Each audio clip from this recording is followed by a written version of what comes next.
जय जिनेन्द्र। वंदे तु सर्वसिद्धे ध्रुवममलमणोगमं गदिं पत्ते वोच्छामि समयपाहुण मेणमोषुध केवली भणिदम। पंच परमेष्ठी भगवान की जय। श्री समय जी में आचार्य कुंद महाराज निर्जरा के बारे में बहुत अच्छी तरह समझा रहे हैं। आज हम क्या बताएंगे? आज बताएंगे एक ज्ञानी और एक अज्ञानी, इन दोनों में क्या अंतर होता है। जो रागी तो कर्म से लिप्त होता है और जो वैरागी या ज्ञानी है कर्मों से लिप्त नहीं होता। गाथा 229 निकाल लें, शुरू करते हैं।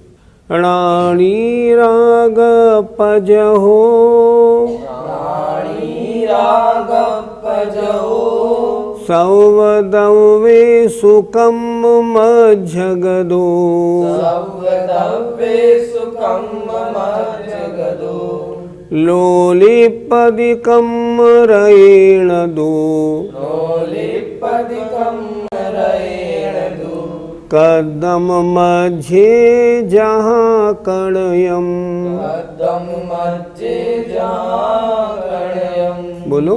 राणी राग पजहो, सौवदवे सुकम मज्जगदो, लोलिपदिकं रयेण दो, कदम मध्य जहाँ कणयम। राणी राग पजहो, सौवदवे सुकम मज्जगदो, लोलिपदिकं रयेण दो, कदम मध्य जहाँ कणयम। शब्दार्थ समझिए। राणी ज्ञानी, राग पजहो राग का त्यागी होता है, राग से दूर रहता है, राग नहीं करता। किनमें? सौवदवेषु, सब द्रव्यों में। उससे क्या होता है कि कम मज्जगदो, कर्मों के मध्य पड़ा हुआ भी, कम रयेण कर्म रूपी रज से णो लिप्पदी, लिप्त नहीं होता है। क्या बता रहे हैं? ज्ञानी कैसा है? उसके राग द्वेष नहीं होता, इसलिए कर्मों के मध्य में पड़ा हुआ भी वह कर्म रूपी रज से लिप्त नहीं होता है। उदाहरण दे रहे हैं आचार्य अंतिम पंक्ति में। कदम मध्य, कीचड़ में पड़ा हुआ, जहाँ कणयम, जिस प्रकार सोना। सोना कीचड़ में पड़ा रहे लेकिन फिर भी कीचड़ से लिप्त नहीं होता। सोने का सिक्का कीचड़ से निकाला, पानी से ज़रा धुआ और साफ हो जाता है।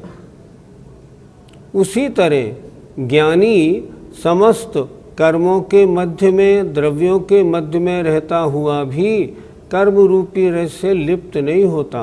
क्यों नहीं होता? क्योंकि राग नहीं है। राग ही तो कर्मों को चिपकाने वाली वस्तु है। राग नहीं तो कर्मों के चिपकने का क्या काम। फिर एक बार देखें।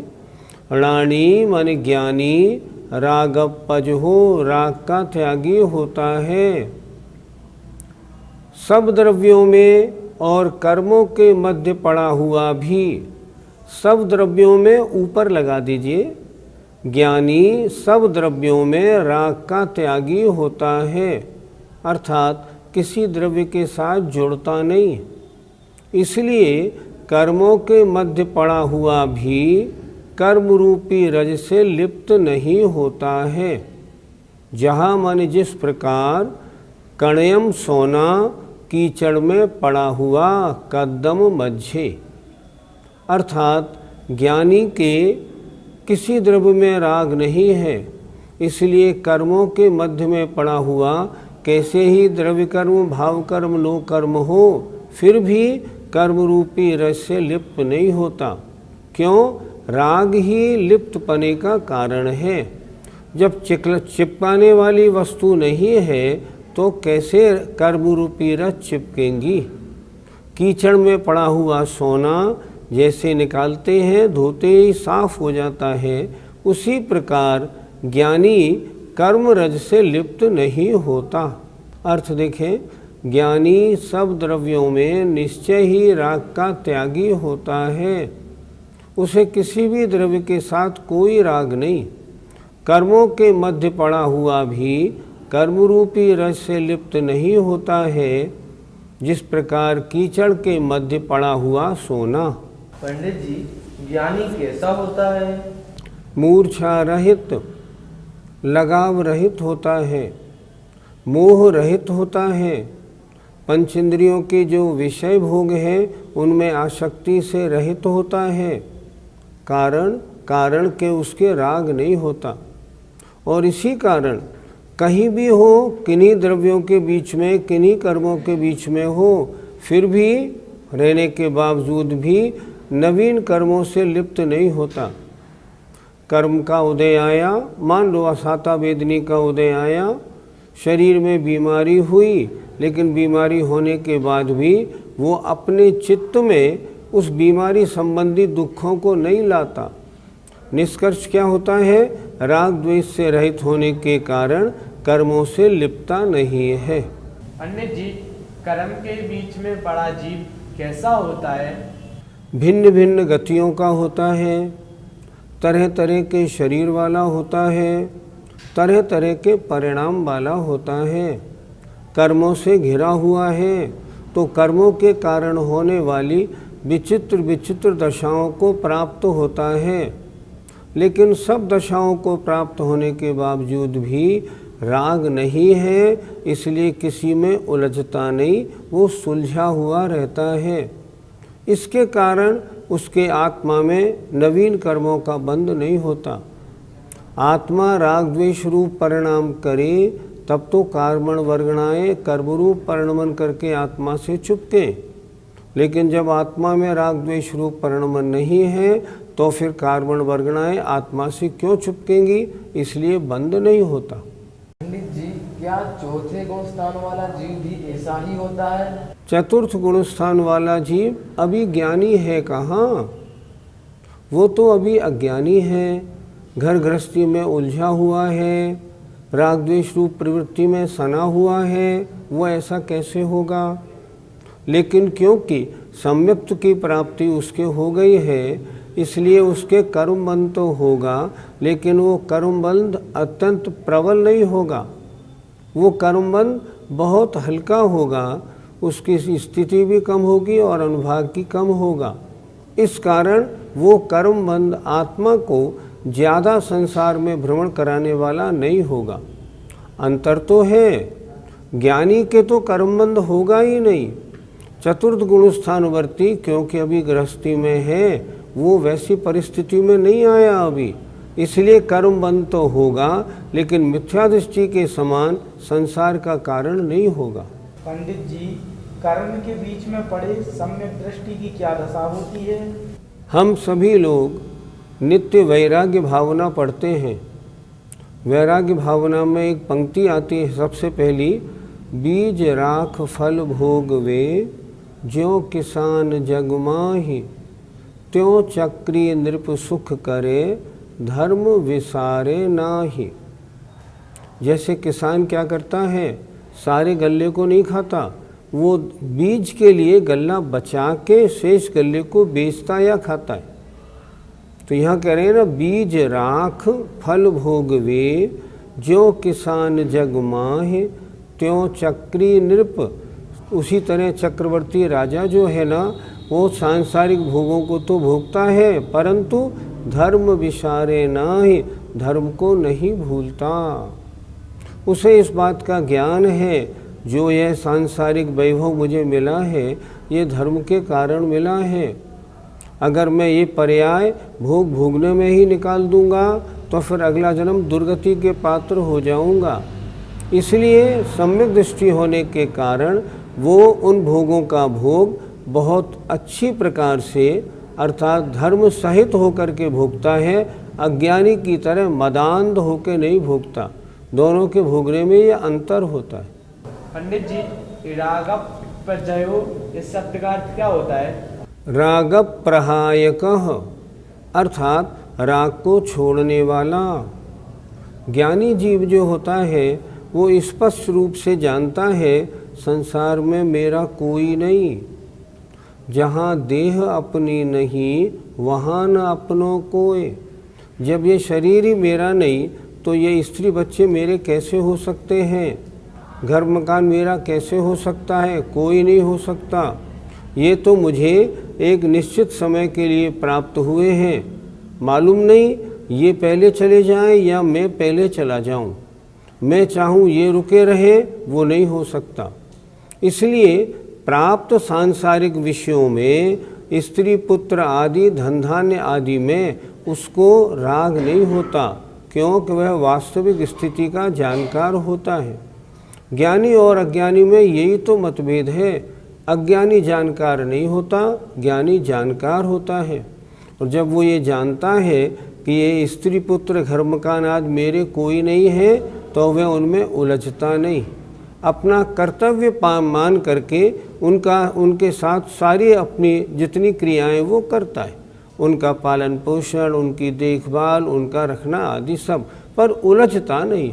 गाथा 229 का पद्यानुवाद देखिए। ज्ञानी न बंध करता विधि से घिरा हो, पंचेंद्रिय के विषय से जब वो निराहो, हो पंख में कनक पे रहता सही है, आत्मीयता कनकता तजता नहीं है। जरा एक नज़र डाल दें इस पे भी। ज्ञानी, पहली पंक्ति, विधि माने कर्मों से घिरा हो फिर भी बंध नहीं करता। पंचेंद्रियों के विषयों में हो फिर भी वो उनसे निरा माने अकेला अलग रहता है, निरासक्त रहता है। उदाहरण दे रहे हैं, जैसे हो पंख में कनक, पंख माने कीचड़ में सोना रहता है फिर भी वो रहता सही है, अपने सुवर्ण पने को नहीं छोड़ता। आत्मीयता अपने स्वभाव को, कनकता माने सोने पने को वह नहीं तजता।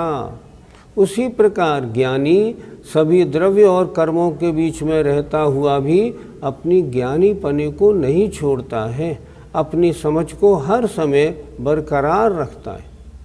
आइए गाथा 230। अर्णाणी पुनरतो, अर्णाणी पुनरतो, संवदवे सुखम मज्जगदो, संवदवे सुखम मज्जगदो, लिपदिकम रयेण दो, लिपदिकम रयेण दो, कदम मध्य जहाँ लो हम, कदम मध्य जहाँ लो हम। बोलो। अर्णाणी पुनरतो संवदवे सुखम मज्जगदो, लिपदिकम रयेण दो, कदम मध्य जहाँ लो हम। अर्णाणी पुनरतो संवदवे सुखम मज्जगदो, लिपदिकम रयेण दो, कदम मध्य जहाँ लो हम। शब्दार्थ देखें। अर्णानी अज्ञानी, पूर्ण माने पुनः, और रत्तो रागी है। संवदव्येषु सब पर द्रव्यों में रागी है। इसलिए कम मध्यगदो कर्मों के मध्य पड़ा हुआ भी कम रयेण कर्म रूपी रज से लिप्त होता है। ज्ञानी की दशा से अज्ञानी की दशा बिल्कुल उल्टी। वहाँ लिखा था राणी राग पज हो, उसने राग छोड़ दिया है। और अज्ञानी के लिए लिख रहे हैं यहाँ आचार्य रत्तो, ये रागी है। ये रागी है किसमें? सभी द्रव्यों में। इसकी बहुत वांछाएं, बहुत तरह की इच्छाएं हैं। और ये अज्ञानी कैसा होता है? कर्मों के मध्य पड़ा हुआ भी कर्म रूपी रज से कमरयेण लिप्पदी लिप्त होता है। लिप्त क्यों होता है? क्योंकि रागी है। ज्ञानी लिप्त क्यों नहीं हो रहा था? क्योंकि राग पज हो, राग से दूर था, उसने राग का त्याग कर दिया था। उदाहरण से समझाइए। अंतिम पंक्ति में देखें, कदम मध्य, कीचड़ के मध्य में, कीचड़ में पड़ा हुआ, जहाँ माने जिस प्रकार लोहम, लोहा, जिस प्रकार लोहा कीचड़ में पड़ा हुआ और जंग में आ जाता है, लोहे का लोहापना खराब हो जाता है, उसी प्रकार जो ज्ञानी आत्मा है वो अज्ञानी बन जाता है। यहाँ सामने जो आपको बोर्ड पर दिख रहा है ना, यहाँ लोहम का अर्थ इसमें सोना लिखा है। ये जो हमारे दिखा रहे हैं उनकी गलती है। लोहम का अर्थ होता है लोहा। अर्थ क्या लगाएंगे? जिस प्रकार कीचड़ में पड़ा हुआ लोहा, अर्थात कीचड़ में पड़ा हुआ लोहा जैसे जंग खा जाता है, उसी प्रकार जो अज्ञानी है सब परद्रव्यों में रागी है, इसलिए कर्मों के मध्य में पड़ा हुआ कर्म रूपी रज से लिप्त होता है। ज्ञानी के लिए उदाहरण दिया था कीचड़ में पड़ा हुआ सोना, अर्थात सोना कीचड़ को नहीं पकड़ता, सोने में कुछ भी अशुद्धि गंदगी गड़बड़ी नहीं आती, लेकिन अगर लोहा पड़ा रहे कीचड़ में तो जंग खा जाता है। उसी प्रकार जो अज्ञानी है वो रागी है, इसलिए कर्मों के मध्य में पड़ा हुआ कर्म रूपी रज से लिप्त होता है। अर्थ देखिए, अज्ञानी सब पर द्रव्यों में निश्चय ही रागी होता है, अतः वे कर्मों के मध्य पड़ा हुआ कर्म रूपी रज से लिप्त होता है। जिस प्रकार कीचड़ के मध्य पड़ा हुआ लोहा, जैसे कीचड़ में पड़ा हुआ लोहा जंग खा के गंदा खराब हो जाता है, वैसे ही उसकी आत्मा अपने स्वभाव को छोड़कर और गलत स्वभाव रूप परिणमन करने लगती है। कर्मबंध क्यों होता है? कर्मबंध का कारण है राग। ज्ञानी के राग नहीं होता, इसलिए वह कर्मों के मध्य रहता हुआ भी कर्मों से लिप्त नहीं होता। अज्ञानी रागी होता है, लिखा ना अर्णाणी पुनरत्तो, और अज्ञानी रागी होता है, इसलिए कर्मों के मध्य में पड़ा हुआ रागी होने के कारण, उन वस्तुओं की इच्छा होने के कारण वह कर्मों से लिप्त होता है, जैसे कीचड़ में पड़ा हुआ लोहा। बहुत सुंदर उदाहरण है। सोना महीनों पड़ा रहे फिर भी कीचड़ उस पर असर नहीं दिखाएगी, और लोहे को डाल देंगे तो वो जंग लगा देगा।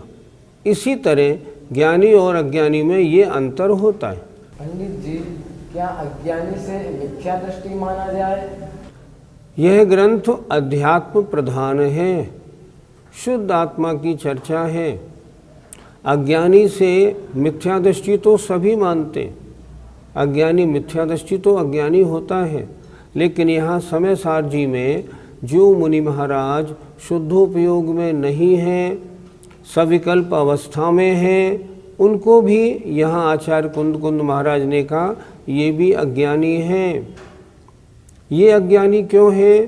क्योंकि ये परद्रव्यों से जुड़े हुए हैं, परद्रव्य संबंधी राग इनमें लगा हुआ है, इसलिए ये कर्मों से लिप्त हो रहे हैं, इसलिए अज्ञानी हैं। तो वैसे मिथ्या दृष्टि तो अज्ञानी होता है, लेकिन चौथे पांचवें गुणस्थान छठे गुणस्थान वर्ती प्रवृत्ति या शुभोपयोगी जो मुनि महाराज हैं, वे भी यहाँ अज्ञानी के नाम से कहे गए हैं। वो यद्यपि ज्ञानी हैं, पर यहाँ शुद्धोपयोग की दृष्टि से उनको अज्ञानी कहा गया है। पंडित जी, हम अपने को ज्ञानी माने अथवा अज्ञानी? अब अज्ञानी दो तरह के, एक अज्ञानी मिथ्या दृष्टि, एक अज्ञानी शुभोपयोगी सम्यक दृष्टि और एक ज्ञानी में आए वे मुनि महाराज जो शुद्धोपयोगी हैं। अब हमें देखना है हम इन तीनों में कहाँ खड़े होते हैं। शुद्धोपयोगी जो मुनि महाराज हैं, खैर वो तो हमारी दशा है ही नहीं।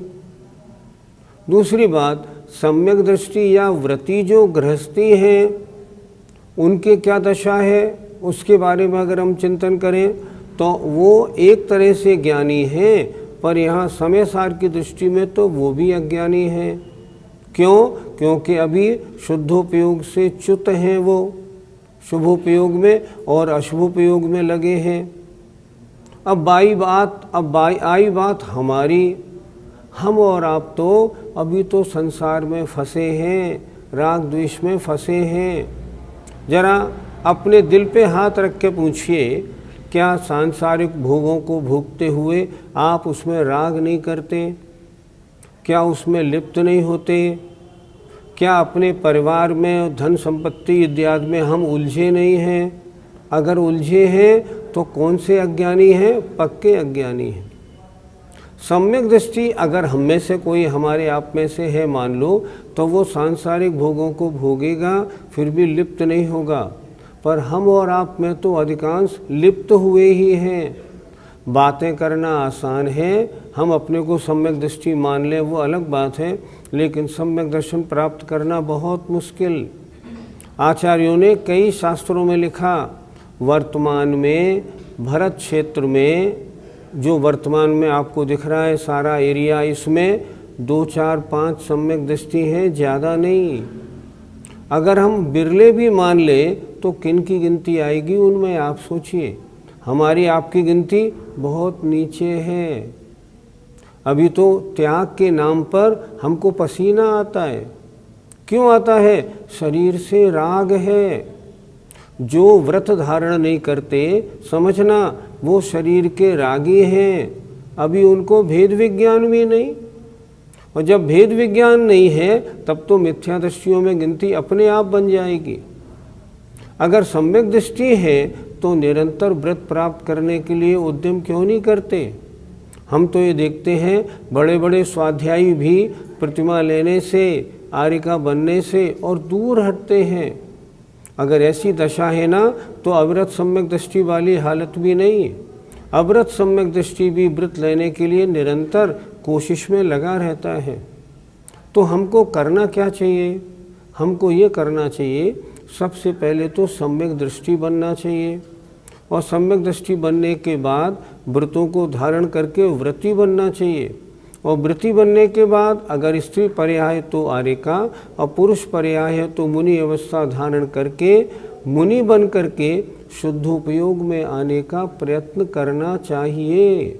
ये मार्ग है।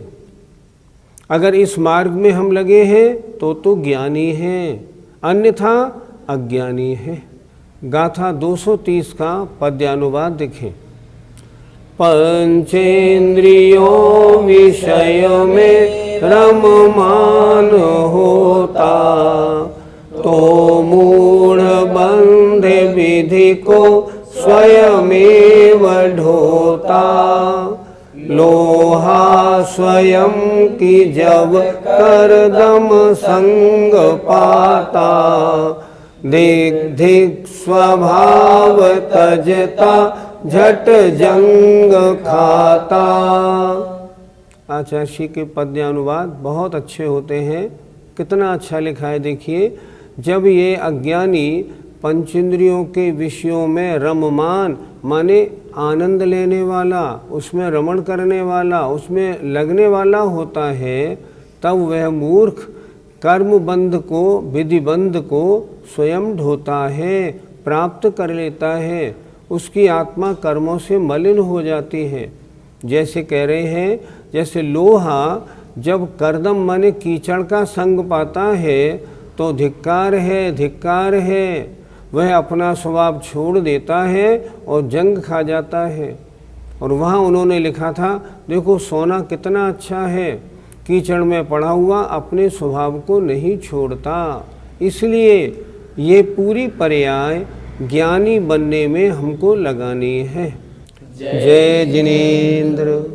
इस कार्यक्रम के पुण्यार्जक परिवार है Shri Parasnath re rolling mills limited, Durgapur 1, Vardhaman, Paschim Bangal. Amita Jain, wife of Anil Kumar Jain. Sangeeta Jain, wife of Vipin Kumar Jain.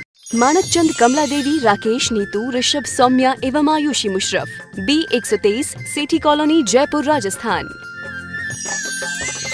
Shri Janardan Prasad ji, Shrimati Patanti Devi, Mukesh Kumar, Sakshi, Isha, Mona Khandhar, Shri Kishore Khandhar, Shrimati Sushma Khandhar, Parimal Khandhar, Ahmedabad.